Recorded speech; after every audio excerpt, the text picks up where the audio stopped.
ماہ رجب کا مہینہ ہے، اس کی 27ویں شب کو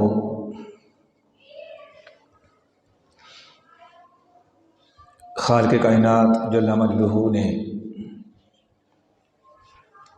اپنے محبوب کریم صلی اللہ علیہ وسلم کو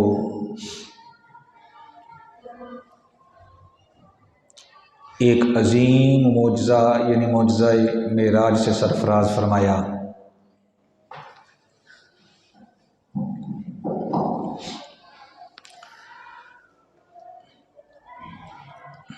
اور خالق کائنات اس شب میں اپنے محبوب صلی اللہ علیہ وسلم کو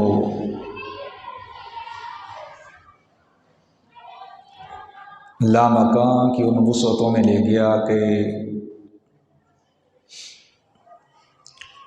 جن کا سمجھنا تو درکنار،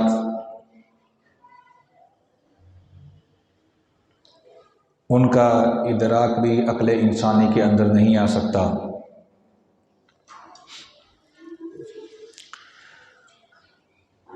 یقیناً حضور نبی کریم صلی اللہ علیہ وسلم کا یہ عظیم معجزہ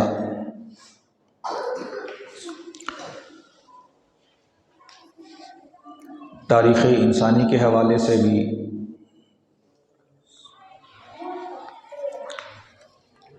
اور امت مسلمہ کے حوالے سے بھی بڑی اہمیت کا حامل ہے،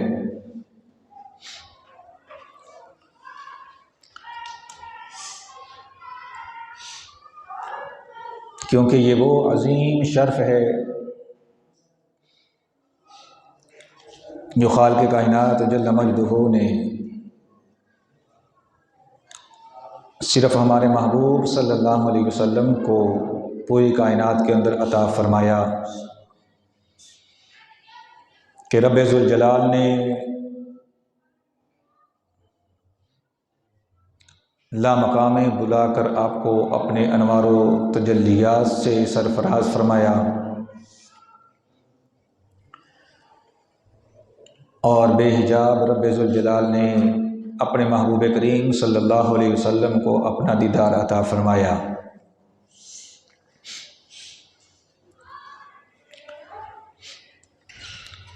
تو آج کی اس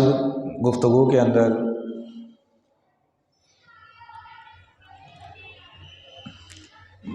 اس سفر عظیم میں حضور نبی کریم صلی اللہ علیہ وسلم کی وساطت سے مخلوق کے اوپر جو نوازشات ہوئیں، جو رب ذوالجلال کی عنایات ہوئیں، جو ابر کرم برسا، آج ان نوازشات کی بات ہوگی، کیونکہ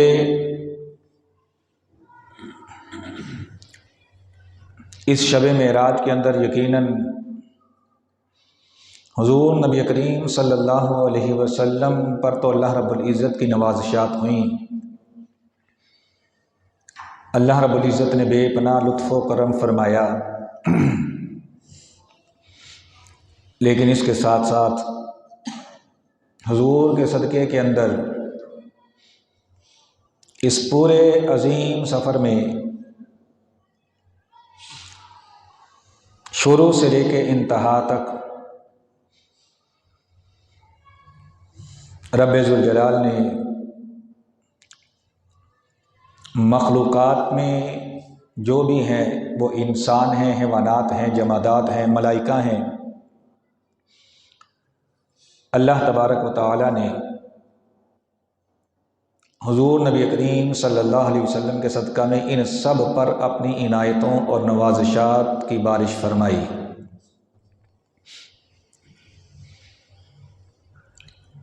اور مخلوقات کو بھی حضور نبی کریم صلی اللہ علیہ وسلم کے صدقہ سے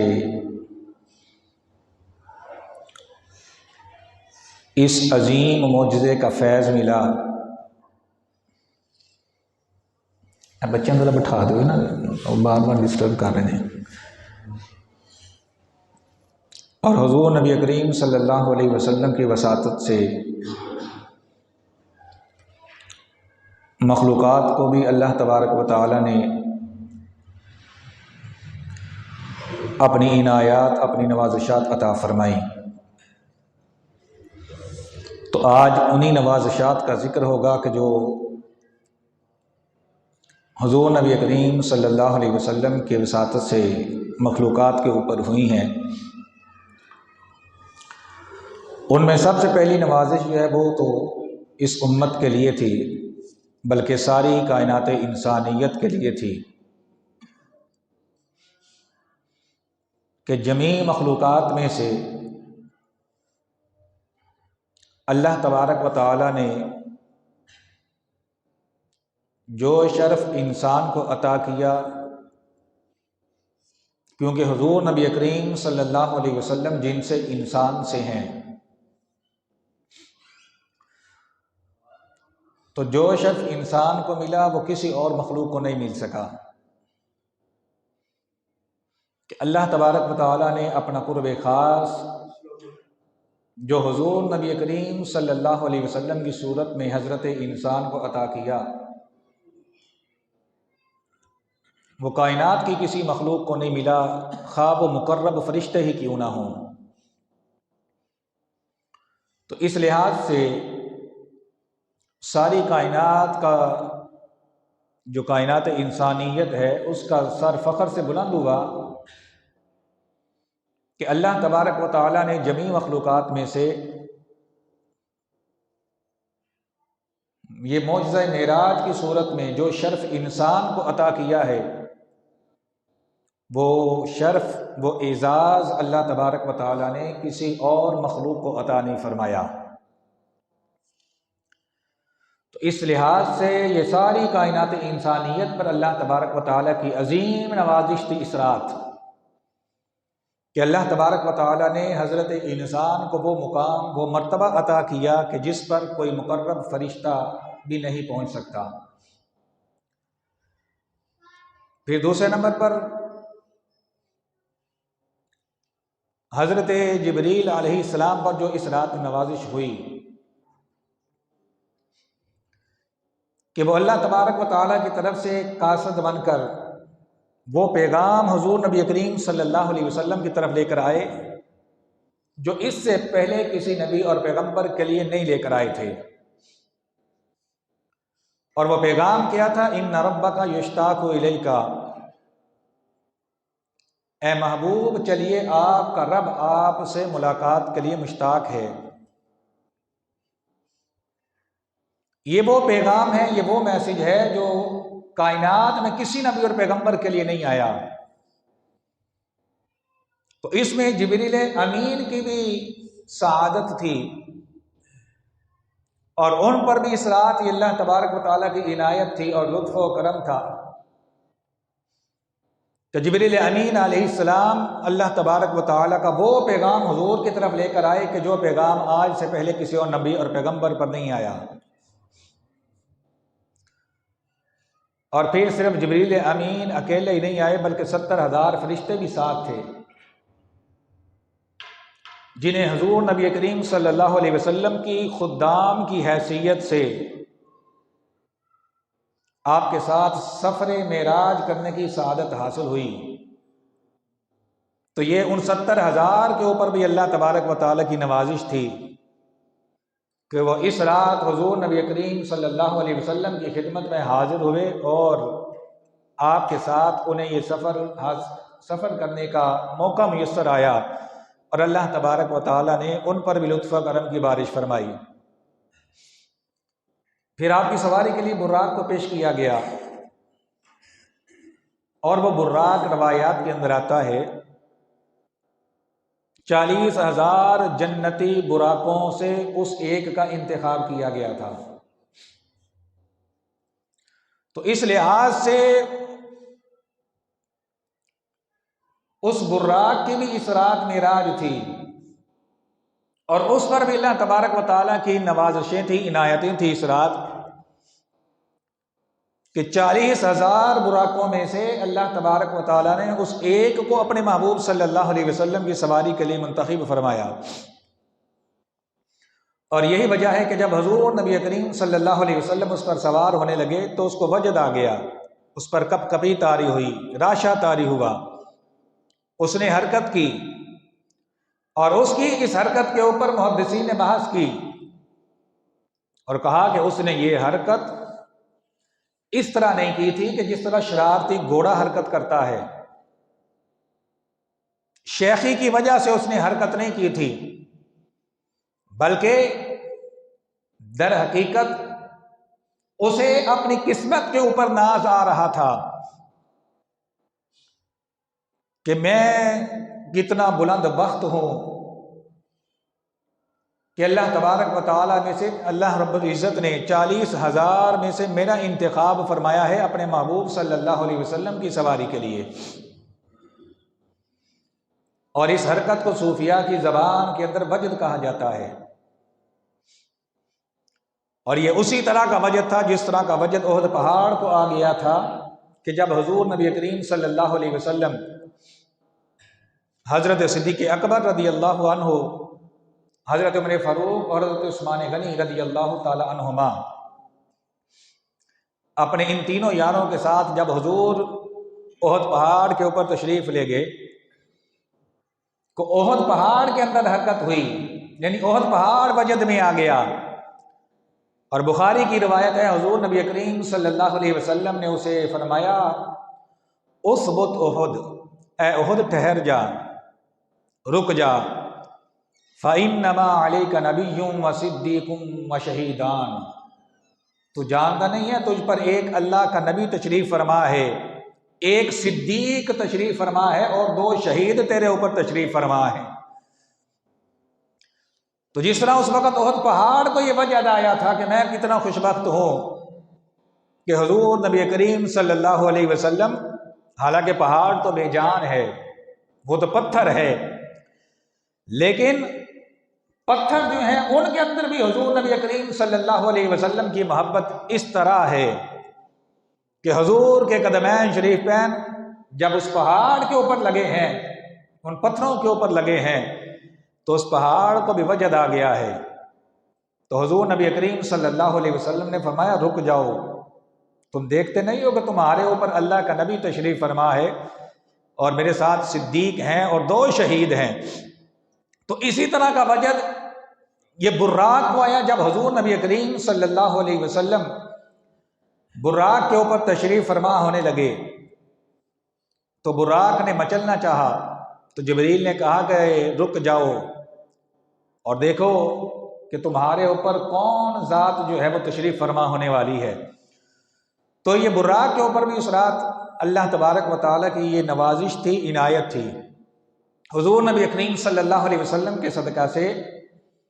کہ 40,000 میں سے اس ایک کا انتخاب کیا گیا۔ پھر حضور نبی کریم صلی اللہ علیہ وسلم جب مسجد اقصی میں تشریف لے گئے تو علماء نے اس کی بھی بہت ساری حکمتیں بیان کی کہ حضور نبی کریم صلی اللہ علیہ وسلم نے تو جانا تو اللہ تبارک و تعالیٰ کی بارگاہ میں تھا، لا مقام میں جانا تھا، پھر پہلے حضور کو مسجد اقصی میں کیوں لے جایا گیا؟ اگر اللہ تبارک و تعالیٰ چاہتا براہ راست مسجد حرام سے حضور کو اپنے پاس بلا لیا جاتا، اس کی قدرت کے سامنے کوئی بات محال نہیں ہے، ناممکن نہیں ہے۔ جو ذات مسجد اقصی سے لے جا سکتی ہے وہ ذات مسجد حرام سے براہ راست بھی لے جا سکتی ہے، لیکن مسجد اقصی کے اندر پہلے کیوں لے جایا گیا؟ علماء نے کہا کہ اس کی بہت ساری حکمتیں ہیں اور ہم انہی حکمتوں کا ذکر کریں گے جن کے اندر نوازشاتی پہلو پائے جاتے ہیں۔ تو اس میں سب سے پہلا جو نوازشاتی پہلو ہے وہ انبیاء کرام علیہم السلام کے لیے ہے کہ سارے انبیاء کرام علیہم السلام جو ساری زندگی حضور نبی کریم صلی اللہ علیہ وسلم کا انتظار کرتے رہے، کیونکہ عالم میثاق کے اندر اللہ تعالیٰ نے انبیاء سے یہ وعدہ لے لیا تھا جس کا ذکر قرآن حکیم کے اندر موجود ہے، وَإِذَا أَخَذَ اللَّهُ مِيثَاقَ النَّبِيِّينَ لَمَا آتَيْتُكُم مِّن كِتَابٍ وَحِكْمَةٍ، کہ یاد کرو جب ہم نے انبیاء سے میثاق لیا، عالم ارواح کے اندر انبیاء سے یہ وعدہ لیا، کیا وعدہ لیا؟ لَمَا آتَيْتُكُم مِّن كِتَابٍ وَحِكْمَةٍ، میں تمہیں کتاب و حکمت دے کر بھیجوں گا۔ ثم جاءکم رسول،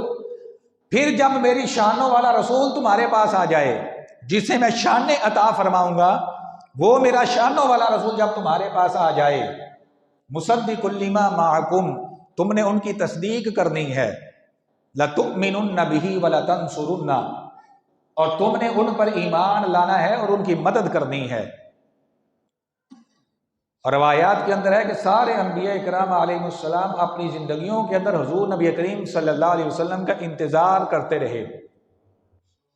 کہ کب حضور اس کائنات کے اندر تشریف لاتے ہیں،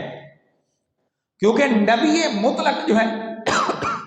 اور رسول مطلق جو ہیں وہ صرف اور صرف حضور نبی کریم صلی اللہ علیہ وسلم ہیں۔ اگر حضور کسی نبی کی زندگی میں تشریف لے آتے، اس نبی کے لیے یہ لازم تھا، اس پر یہ فرض تھا وہ اپنی نبوت کو چھوڑ کر حضور کا کلمہ پڑھے، حضور کی تصدیق کرے اور آپ کی پیروی کرے۔ تو وہ سارے انبیاء کرام علیہ السلام اپنی زندگیوں کے اندر حضور نبی کریم صلی اللہ علیہ وسلم کا انتظار کرتے رہے، ملاقات کے مشتاق رہے، دیدار کے لیے تڑپ رہی۔ اب جب معراج کی شب حضور نبی کریم صلی اللہ علیہ وسلم اللہ رب العزت کی بارگاہ میں حاضری دینے والے تھے، تو خالق کائنات کا منشا یہ ہوا کہ وہ میرے نبی اور رسول جو ساری زندگی میرے محبوب کی ملاقات کے لیے تڑپتے رہے، مشتاق رہے، اور جن کی راہیں دیکھتے ہوئے وہ دنیا سے چلے گئے، آج رات میں ان پر بھی نوازشات کی بارش کر دوں، آج ان پر بھی لطف و کرم کی بارش ہو جائے۔ چنانچہ ان انبیاء کرام علیہ السلام کو مسجد اقصیٰ کے اندر جمع کیا گیا، اور حضور نبی کریم صلی اللہ علیہ وسلم جو قائد المرسلین ہیں، جو انبیاء کے قائد ہیں اور امام المرسلین ہیں، سارے انبیاء کے امام ہیں، انہیں حضور نبی کریم صلی اللہ علیہ وسلم کی ملاقات کروانے کے لیے، حضور کا دیدار کروانے کے لیے، اور حضور کی اقتداء میں انہیں نماز پڑھنے کا شرف عطا فرمانے کے لیے اللہ تبارک و تعالیٰ نے پہلے اپنے محبوب صلی اللہ علیہ وسلم کو مسجد اقصیٰ کے اندر بھیجا۔ گویا کہ اگر حضور مسجد اقصیٰ نہ جاتے، براہ راست اللہ رب العزت کی بارگاہ میں حاضری دینے کے لیے چلے جاتے، تو یہ حضور کی معراج تو ہو جاتی، لیکن کم و بیش 1,24,000 انبیاء کی معراج نہ ہوتی۔ تو یہ مسجد اقصیٰ میں حضور کا جانا، ایک طرف یہ انبیاء کرام علیہ السلام کی معراج تھی، اور دوسری طرف یہ مسجد اقصیٰ کی بھی معراج تھی کہ حضور نبی کریم صلی اللہ علیہ وسلم نے مسجد اقصیٰ کو اپنے قدمین شریفین سے سرفراز فرمایا۔ اور اس پر باقاعدہ مفسرین نے یہ بحث کی ہے سورہ بنی اسرائیل کی ابتدا کے اندر، کہ اللہ تبارک و تعالیٰ نے حضور کے سفر معراج کا ذکر سورہ بنی اسرائیل کی ابتدا میں کیا کہ سبحان الذی اسریٰ بعبدہ لیلا من المسجد الحرام الی المسجد الاقصیٰ، یہ جو مسجد حرام سے مسجد اقصیٰ کا سفر ہے، اس کا ذکر اللہ تبارک و تعالیٰ نے سورہ بنی اسرائیل کے اندر کیا، اور پھر جو آسمانوں کا سفر ہے اس کا ذکر اللہ تبارک و تعالیٰ نے 27ویں پارے کی سورہ نجم کے اندر کیا۔ اس کا ذکر بھی تو وہاں کیا جا سکتا تھا، یہ یہاں پر کیوں کیا گیا؟ تو مفسرین نے کہا کہ اس کی وجہ یہ تھی کہ مسجد اقصیٰ جو ہے، پہلے نمبر پر تو وہ حضور نبی کریم صلی اللہ علیہ وسلم کا قبلہ اول تھی، کہ ابتدا کے اندر حضور نبی کریم صلی اللہ علیہ وسلم مسجد اقصیٰ کی طرف اپنا چہرہ شریف کر کے نماز ادا فرمایا کرتے تھے۔ پھر حضور کی چاہت کے اوپر، حضور کی خواہش کے اوپر اللہ تبارک و تعالیٰ نے قبلہ تبدیل فرمایا اور مسجد حرام کو قبلہ بنایا گیا، لیکن اس سے قبل حضور مسجد اقصیٰ کی طرف منہ شریف کر کے نماز پڑھا کرتے تھے۔ تو ایک بات تو یہ تھی کہ حضور نبی کریم صلی اللہ علیہ وسلم جس قبلہ اول کی طرف منہ شریف کر کے نماز پڑھتے رہے، اسے اپنے قدمین شریفین چومنے کی سعادت عطا فرمائیں،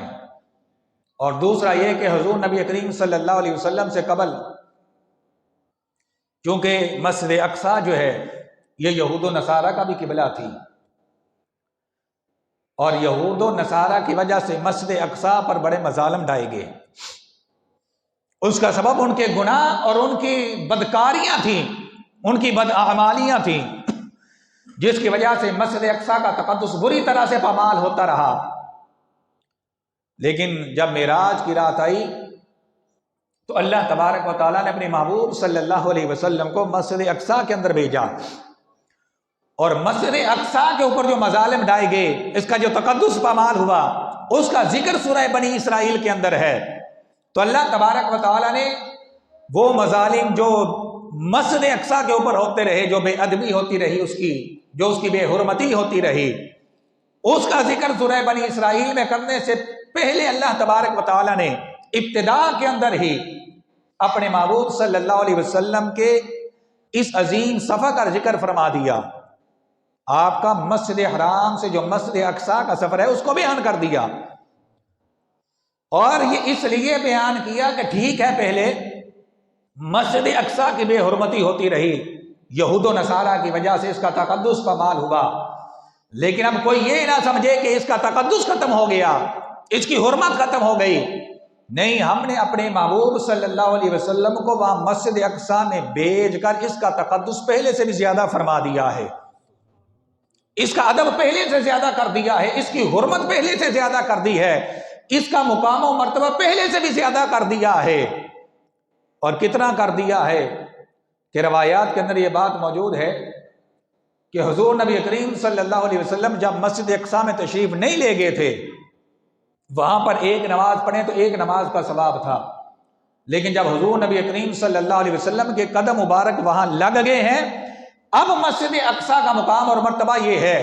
جو مسجد اقصی کے اندر ایک نماز پڑھے اللہ تعالیٰ اسے 50,000 نمازوں کا ثواب عطا فرماتا ہے۔ تو اس لیے اللہ تبارک و تعالیٰ نے سورہ بنی اسرائیل کے اندر چونکہ مسجد اقصی کے ساتھ جو سلوک کیا یہود و نصارہ نے، جو اس کی بے حرمتی کی، اس کا ذکر کرنا تھا، اس کا ذکر کرنے سے پہلے ہی اللہ تبارک و تعالیٰ نے سورہ بنی اسرائیل کا آغاز ہی اس آیت سے کیا کہ میرا محبوب وہاں پر تشریف لے گیا۔ اب مسجد اقصی وہ مسجد اقصی نہیں رہی، پہلے بھی اس کی حرمت تھی، اس کا تقدس تھا، اس کا ادب تھا، اس کا مقام و مرتبہ تھا، لیکن اب جب میرا محبوب چلا گیا ہے، اب اللہ تبارک و تعالیٰ نے مزید اس کی عظمت کو 4 چاند لگا دیے ہیں۔ تو لہٰذا یہ اس رات مسجد اقصی کے اوپر بھی اللہ تبارک و تعالیٰ کی عنایت تھی، لطف و کرم تھا اور نوازش تھی کہ اللہ تبارک و تعالیٰ نے حضور نبی کریم صلی اللہ علیہ وسلم کے قدمین شریفین کی برکت سے مسجد اقصی کو بھی عظمت عطا فرما دی ہے۔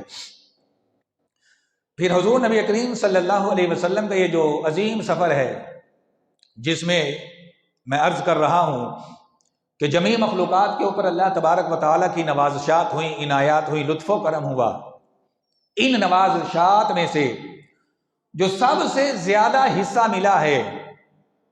جو سب سے زیادہ لطف و کرم اللہ تبارک و تعالیٰ کا جس پر برسا ہے، وہ اللہ تبارک و تعالیٰ کا لطف و کرم اس امت کے اوپر برسا ہے۔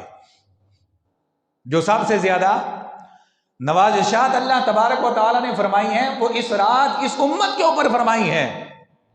اور اس کا سبب کیا تھا، اس کی وجہ کیا تھی؟ اس کی وجہ یہ ہے کہ چونکہ حضور نبی کریم صلی اللہ علیہ وسلم کو اپنی امت کے ساتھ پیار بہت ہے، محبت بہت ہے حضور کو اپنی امت کے ساتھ،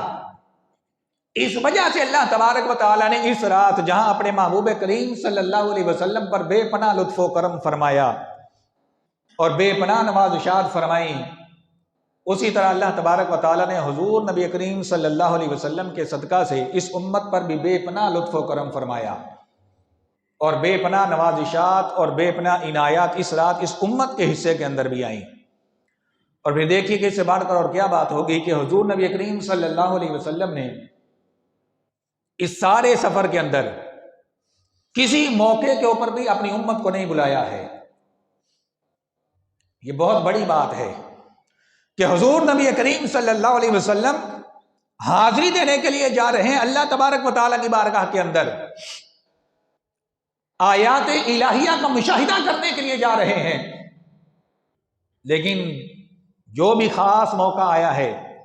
حضور نبی کریم صلی اللہ علیہ وسلم نے وہاں پر امت کو ضرور یاد فرمایا ہے۔ چنانچہ جب حضور نبی کریم صلی اللہ علیہ وسلم مسجد اقصیٰ کے اندر پہنچے ہیں اور وہاں انبیاء کرام علیہم السلام کا عظیم اجتماع ہوا اور حضور نے ان کو نماز پڑھائی، امامت کروائی ان کی، اور پھر اس کے بعد انبیاء کرام علیہم السلام نے خطبات ارشاد فرمائے۔ صحاح ستہ کے اندر وہ تفصیل کے ساتھ خطبات موجود ہیں کہ آدم علیہ السلام کی جب باری آئی، انہوں نے اللہ تبارک و تعالیٰ نے جو ان کو انعام عطا فرمایا تھا، جو مقام عطا فرمایا تھا، انہوں نے اس کا ذکر کیا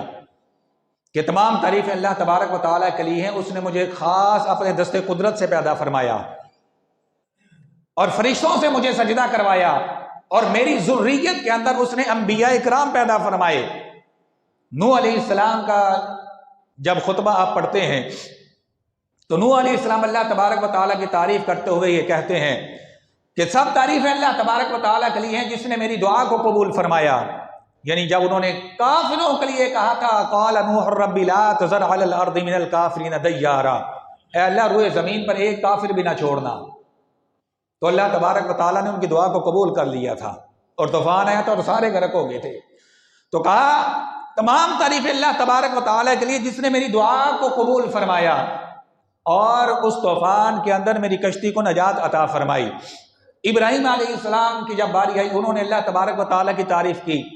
کہ تمام تعریفیں اللہ تبارک و تعالیٰ کے لیے ہیں جس نے مجھے اپنا خلیل بنایا اور جس نے نار نمرود کو میرے لیے گل و گلزار بنا دیا،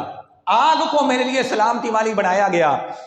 موسیٰ علیہ السلام کی باری آئی، انہوں نے جو اللہ تعالیٰ نے ان کو مقام عطا فرمایا تھا اس کا ذکر کیا کہ تمام تعریفیں اللہ تبارک و تعالیٰ کے لیے ہیں جس نے مجھے اپنا کلیم بنایا اور مجھے تورات جیسی کتاب عطا فرمائی اور فرعون کو میرے ہاتھوں غرق فرمایا۔ عیسیٰ علیہ السلام کی باری آئی، انہوں نے اپنے جو ان کو اللہ تبارک و تعالیٰ نے عزت عطا فرمائی تھی، جو مقام عطا فرمایا تھا، اس کا ذکر کیا کہ تمام تعریفیں اللہ تبارک و تعالیٰ کے لیے ہیں کہ اللہ تعالیٰ نے مجھے اس طرح پیدا فرمایا جس طرح اللہ تعالیٰ نے آدم علیہ السلام کو پیدا کیا۔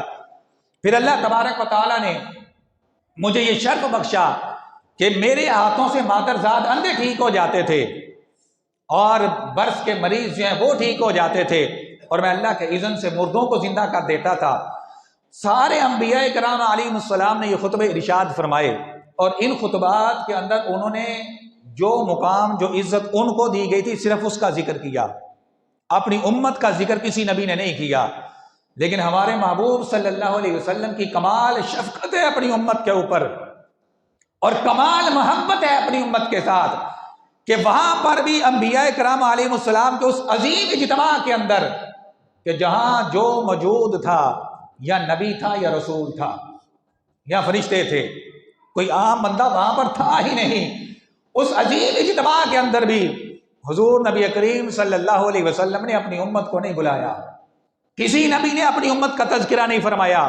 لیکن حضور نبی کریم صلی اللہ علیہ وسلم نے وہاں مسجد اقصیٰ کے اندر جو خطاب کیا انبیاء کرام علیہ السلام کے اجتماع کے اندر، وہاں پر بھی حضور نبی کریم صلی اللہ علیہ وسلم نے اپنی امت کو یاد رکھا۔ چنانچہ حضور نبی کریم صلی اللہ علیہ وسلم نے جب خطاب کیا تو فرمایا الحمدللہ الذی ارسلنی رحمۃ للعالمین، تمام تعریفیں رب ذوالجلال کے لیے ہیں جس نے مجھے تمام جہانوں کے لیے رحمت بنا کر بھیجا، وکافۃ للناس بشیرا ونذیرا، اور تمام کائنات انسانیت کے لیے مجھے بشیر اور نذیر بنا کر بھیجا، یعنی خوشخبری سنانے والا اور ڈرانے والا۔ وانزل علی الفرقان، اور اللہ تبارک و تعالی نے مجھے وہ کتاب عطا فرمائی جو فرقان ہے۔ فرقان کا مطلب ہے حق و باطل کے اندر تمیز کرنے والی،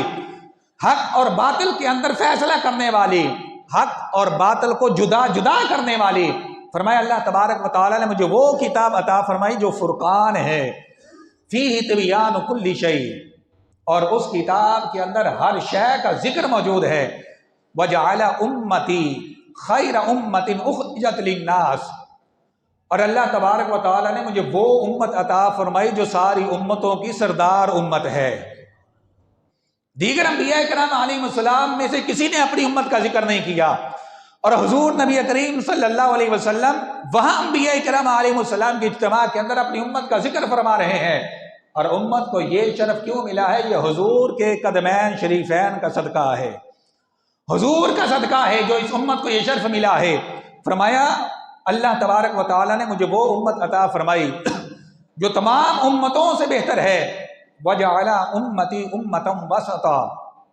اور مجھے اللہ تبارک و تعالیٰ نے امت وسط عطا فرمائی، اعتدال والی امت۔ وجعل امتی هم الاولون والآخرون، اور مجھے اللہ تبارک و تعالیٰ نے جو امت عطا فرمائی وہ اول بھی ہے اور آخر بھی ہے۔ وہ کیا ہے؟ وہ اول بھی ہے، وہ آخر بھی ہے۔ آخر تو ہے دنیا کے اندر آنے کے لحاظ سے، اس بات کی تو سمجھ آتی ہے ساری امتیں ہم سے پہلے آئی ہیں، یہ امت آخری امت ہے، اس امت کے بعد اب کوئی امت نہیں آئے گی۔ آخری امت ہونے کی تو سمجھ آ گئی، لیکن اول ہونے کا مطلب کیا ہے؟ حضور نبی کریم صلی اللہ علیہ وسلم نے ارشاد فرمایا اول ہونے کا مطلب یہ ہے کہ باقی امتیں اگرچہ ہم سے پہلے آئی ہیں، لیکن جب جنت میں داخلے کی باری آئے گی ساری امتوں کو پیچھے کر دیا جائے گا اور اس امت کو سب سے پہلے جنت کے اندر داخل کیا جائے گا۔ باقی امتیں اگرچہ پہلے آئی ہیں، وہ دنیا میں آنے کے لحاظ سے تو پہلے ہو سکتی ہیں، جنت میں جانے کے لحاظ سے اس امت سے وہ سبقت نہیں لے جا سکتی۔ فرمایا ہم اول بھی ہیں، میری امت جو ہے وہ اول بھی ہے، آخر بھی ہے۔ آخر ہے دنیا کے اندر آنے کے لحاظ سے، اور اول ہے جنت میں جانے کے لحاظ سے۔ اور جنت میں جانے کے لحاظ سے اول کیوں ہے؟ اس لیے کہ جنت کا دروازہ حضور نبی کریم صلی اللہ علیہ وسلم کھلوائیں گے۔ یہ فرمان ہے میرے محبوب صلی اللہ علیہ وسلم کا، صحیح مسلم کے اندر